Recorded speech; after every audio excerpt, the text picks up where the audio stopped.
Aujourd'hui, Jésus nous donne un commandement nouveau. Aimez-vous les uns les autres. Il appelle cela commandement nouveau. En quoi le commandement nouveau était-il nouveau? Parce qu'avant Jésus, les gens aimaient les autres.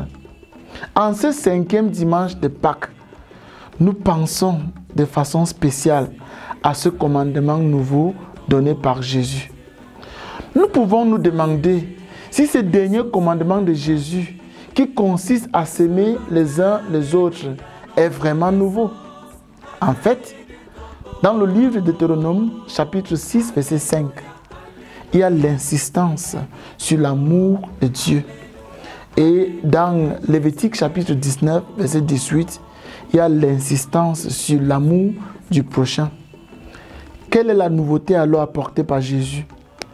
La nouveauté apportée par Jésus réside dans le fait que Jésus a étendu le concept du prochain non seulement à la personne la plus proche de moi, mais même à l'ennemi. Jésus n'assimile pas l'amour du prochain à l'amour de ses compatriotes israélites. Il étend l'amour à tous les hommes, à toutes les femmes, sans distinction. Luc chapitre 10, versets 29 à 37. Dans la parabole du bon samaritain, il apparaît que désormais, tout le monde est mon prochain, même ceux de nationalités et des religions différentes. Ainsi, maintenant, l'amour pour notre prochain est très exigeant et va au-delà de tout racisme, de tout préjugé. Sur cette note, le Samaritain devient le prochain du Juif. Le musulman devient le prochain du chrétien. Un autre élément nouveau, très important et très clair du commandement de Jésus est que nous devons aimer comme Jésus nous a aimés. Et cela a été total jusqu'à la dernière goutte de son sang versée sur le calvaire. La question vraiment difficile est de savoir si un tel amour est possible. Tout en donnant un oui hésitant à cette possibilité, il est clair que la plupart d'entre nous, la plupart du temps, ne parviennent pas à vivre pleinement ce nouveau commandement. Nous ne pouvons pas aimer de cette manière qu'en coopérant très généreusement avec la grâce de Dieu. Nous pouvons déjà affirmer que nous aimons Dieu de cette manière. Nous prions, oui. Nous allons à l'église. Nous lisons la Bible, ainsi de suite.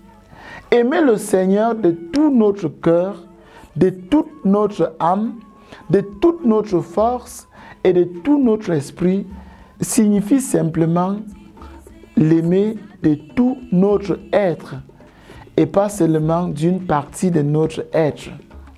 Nous avons besoin de l'aide de Dieu chaque jour. Nous devons savoir que c'est notre amour pour les autres qui maintient en vie le grand amour de Jésus pour les gens dans notre monde actuel. Nous pouvons tirer des enseignements de Mère Teresa. Un journaliste américain, observant la Mère Teresa en train de soigner un homme atteint de gangrène, lui fit cette remarque. Je ne ferai pas cela pour $1 million. La Mère Teresa répond, je ne le ferai pas non plus pour cette somme, mais je le fais par amour de Dieu.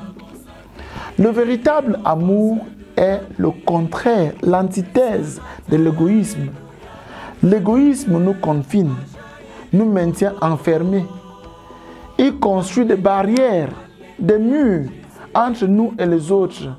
Mais seul l'amour nous libère de la cage, de la prison, de l'égoïsme. Celui qui aime comme Jésus agit à la manière de Jésus. Il aime tout le monde, y compris ses ennemis. Il est prêt à se sacrifier sans limite.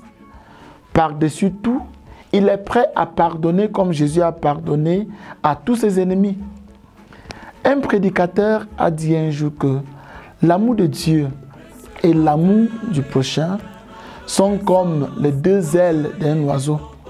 Autant un oiseau ne peut pas voler sur une seule aile, autant nous ne pouvons pas prétendre aimer Dieu alors que nous détestons notre prochain.